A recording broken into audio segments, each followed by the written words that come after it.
Are you kidding me? Can I kick it? Step back and kiss myself. Can I kick it? Can I kick it? Can I kick it? Can I kick it? Can I kick it? Welcome into the basketball show. I'm Logan Mantz alongside Matt, Dick, and we're just wrapping up the NBA season, getting into playoffs, and we kind of feel like Drake now. We're going to do our own NBA awards ceremony. Maybe a little bit less of awards, but we don't have all the time in the world. Yeah, exactly. Maybe a little less roasting, too. Yeah.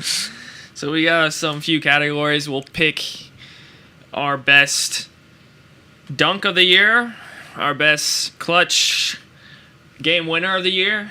We'll pick our crossover of the year, and obviously the rookie of the year and the MVP of the NBA.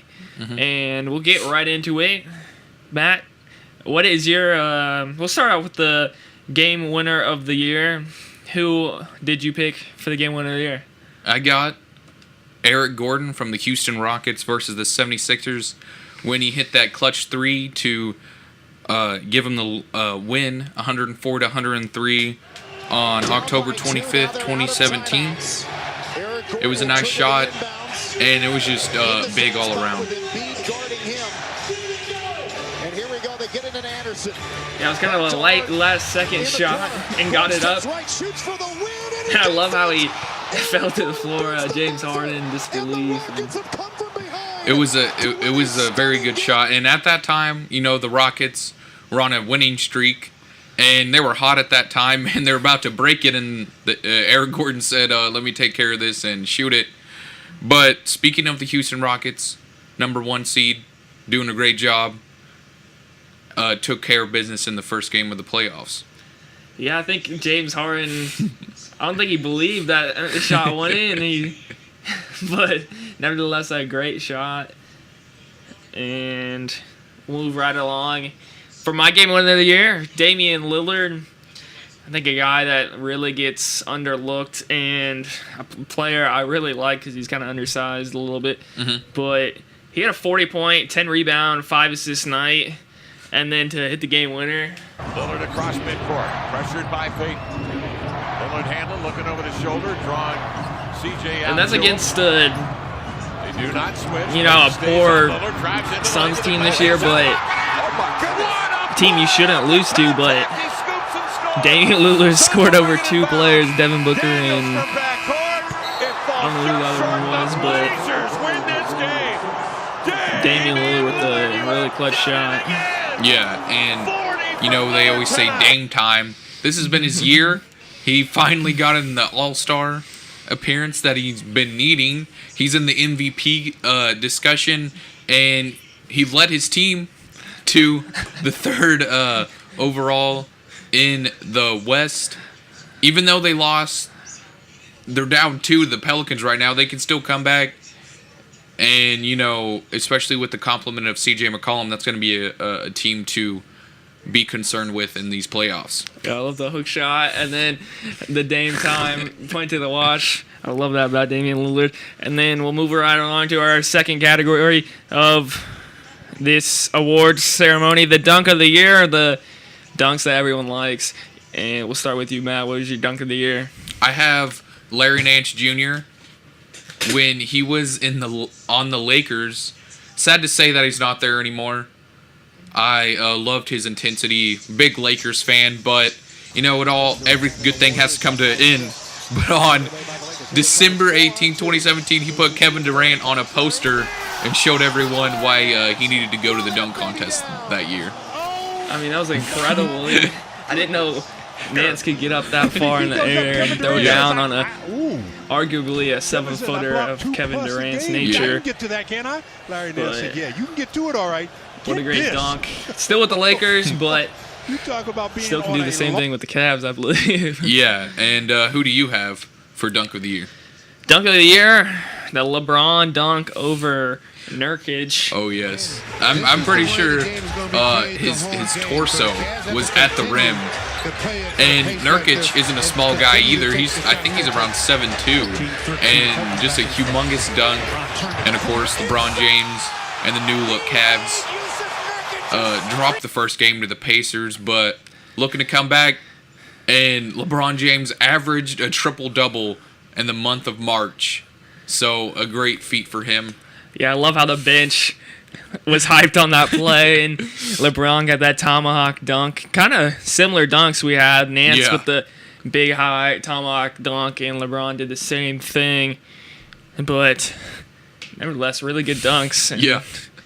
SportsCenter top 10 plays. For sure. But we'll move right along. Again, the crossover of the year. And you kind of went with the one that kind of slid under the rug for some people. But yeah. What was that? I like Jamal Murray. It's only his second year, but he helped the Nuggets almost make it to the playoffs. They got that 9th seed. Of course, people sneaking in before them. But on the last day, they dropped that game to OKC and didn't get to go in. But Jamal Murray had a nice year, and you see him cross over Steven Adams. Look kind of vicious on the ankle right there for Steven Adams. Surprised he didn't get injured worse than he did. But anyways, clutch shot and a great year for Jamal Murray. Who do you have? Yeah, just to point out that Steven Adams' knees just buckled to the ground, and he, for a big guy, I'm surprised he didn't fall a little bit harder, like you said, got injured. But as you mentioned, for my crossover of the year, it's pretty much the one everyone knows. Yeah. Wesley Johnson absolutely got put in the RIP. I don't know if he's still alive anymore. Yeah.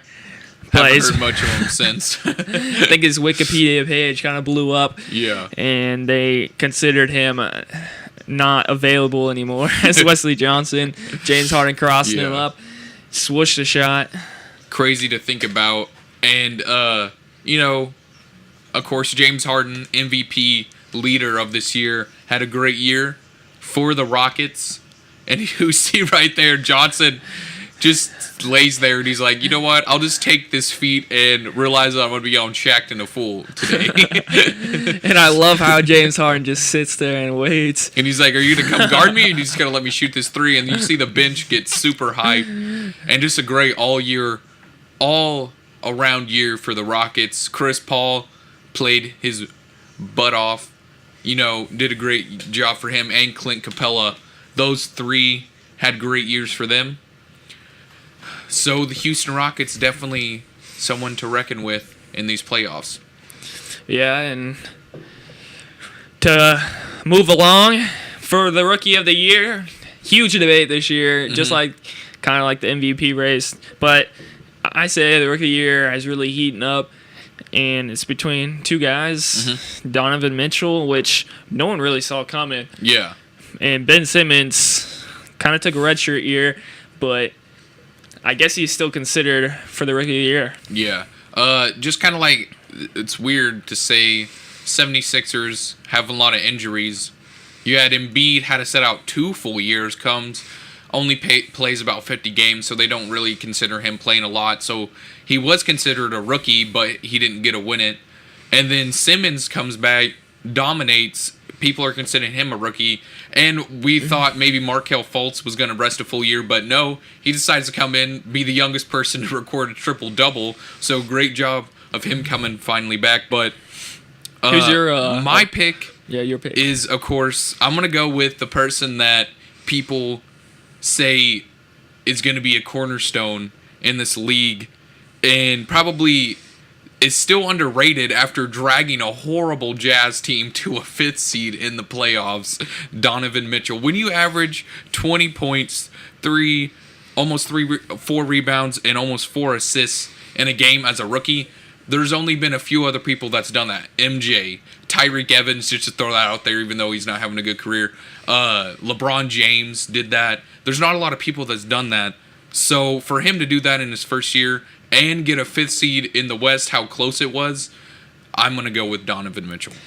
And I have to agree the same with you. I'm going Donovan Mitchell too with 20 points per game. And I liked where the Jazz finished. Mm-hmm. I did not think the Jazz were going to get this far Yeah. in the West, losing Gordon Hayward, losing George Hill, Derek Favors, Rodney Hood. Yeah. They had so many changes throughout the year, but one guy stayed consistent. That was Donovan Mitchell. And You got to give a lot of credit to Rudy Gobert too. He's even though we're not going to mention it, he's a big contender for Defensive Player of the Year. He's stepped up a lot.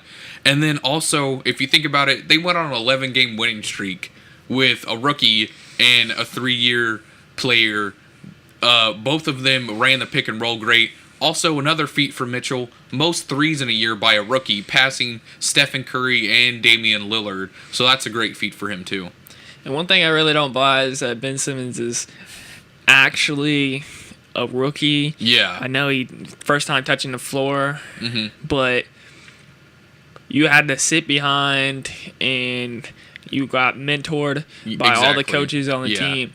When you had a guy like Donovan Mitchell, which was kind of a middle of pack draft pick, no one really saw this coming, and he took a mediocre Utah Jazz team that had a lot of changes throughout the year, losing some good players, and you still took him to the 4 seed. Yeah, and if you think about it, it's crazy. The Sixers had a chance to draft Mitchell. Think if they would have drafted him, do you think they could have grabbed the 1 seed in the East? But then again, maybe Mitchell, since he's the first option, wouldn't have been able to do this. But you never know, and it's just crazy to think about all these times. But Ben Simmons, nevertheless, still had a great year, almost a triple-double. Averaged a triple-double for almost a month. And, shooting 55 from the field. Now, he doesn't shoot 3, so that's something he needs to work on. But in my opinion, our professional opinion, Donovan Mitchell, he's a true rookie and should win this award. So we'll move on to the biggest question, other than the Rookie of the Year, probably Yeah. the biggest, but this one's a notch lower. But who is your MVP? Okay, so this is about as hard as, saying which kid is your favorite, in my opinion. I have 4 slotted down: James Harden, LeBron James, Anthony Davis, Russell Westbrook. First of all, even though Russ only led his team to the 4th seed with Paul George and Melo, you still average a triple-double. First player to ever do that. Once-in-a-lifetime person. Once-in-a-lifetime generational player. But, you got to give it props to Anthony Davis. After losing DeMarcus Cousins, he comes out, balls out, and in the past 2 months that DeMarcus Cousins has been out, averaging 13 rebounds, 30 points, and shooting 34% from deep. That's great to have as a big man. And of course, the man LeBron James, the king, he's always in the running for MVP. But the one person you got to give it to, led his team the whole year, number 1 seed overall, over Golden State. That is an amazing feat for him.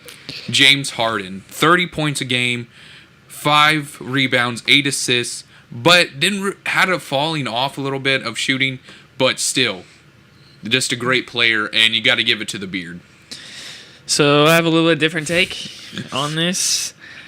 And I'm going with the greatest player in the world, LeBron James, over James Harden. Yeah. Probably not the popular choice. But again, looking at his stats, he has every statistical category better than Harden other than points per game. Yeah. So 27 points per game, better shooting percentage, better assist. Exactly. But he took a Cavs team that changed throughout the year, had a bunch of swaps in people, and he was arguably the Eastern Conference Player of the Year every single month. Exactly. And one had the greatest March of his career. So, and also, LeBron James, like you said, dragging his team. He also had to deal with injuries the whole year. First, you had Isaiah Thomas out almost the whole year until December. Then he didn't perform, so they traded him. Kevin Love then breaks his hand, out for 6 to 8 weeks. Comes back, and he's doing okay. But then again, you have a bunch of young guys, never been in the playoffs. So this is a new experience for Clarkson, Hood, Larry Nance. There's tons of players on there that can perform. They just haven't had a chance because this is all new to them. To be with such a huge superstar, you look up to him. A lot of these kids looked up to LeBron coming in the league, and now you're playing with him. So I agree with you in a sense, LeBron James dragging people, but I feel like even though he hasn't slowed down, he has. I feel like he's had to do so much on offense, he hasn't been able to focus on defense as much. And that's why I'm giving Harden the edge, just because I feel like he's played better defense and he led his team to the best winning percentage over Golden State. I still think that's crazy. Yeah, and I just hate the comment where they say, "Oh, we're getting tired of voting for LeBron in the MVP race." But I gotta give props to James Harden. He had a really good year last year. Probably would have won the MVP if Westbrook, didn't average that triple double. But and Westbrook to average 2 triple doubles in back-to-back years, I mean that's once in a lifetime type deal. But I'll give it to LeBron, and because he's the greatest player in the world, better stats, and leading that team. Yeah, just like you could just throw if you take LeBron James off that team, they're a lottery pick the next year. Yeah, and I think if you take Harden off the Rockets, they're a fringe playoff team. They're still up there, but they're not really as good. Yeah. They still got Chris Paul, Chris Capella, Eric Gordon. So that's it. We'll wrap it up for the basketball show. I'm Logan Mantz alongside Matt Dick. That was our NBA basketball awards, and stay tuned. We will recap the first round of playoffs, or maybe the second round. We'll recap some type of the playoffs. I'm Logan Mantz alongside Matt Dick, and see ya.